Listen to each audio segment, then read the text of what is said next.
সরকারি চাকরিজীবীরা বেতন পায়, শ্রমিকরা যে অবদান রেখেছে সেই অবদান।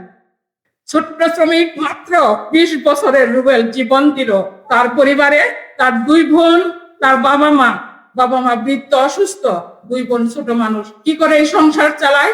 জীবন তো দিয়েছে দেশের জন্য, 20 কোটি মানুষের জন্য। কোথায় সেই 20 কোটি মানুষ? সেই রুবেলের পরিবারের পাশে দাঁড়াই না। বাংলাদেশ সরকারকে উল্লেখ করে বলতে চাই, আপনি চুপচাপ বসে থেকে এদেশের প্রধানমন্ত্রীত্ব আপনি রক্ষা করতে পারবেন না।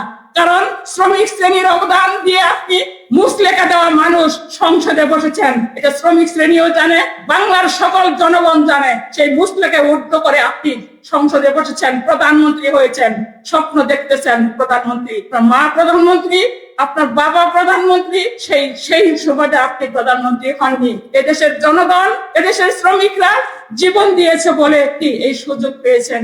সেই সুযোগ যদি আপনি হেলায় হারান, নাকি আর কোনোদিন সুযোগ কেউ দিবে না।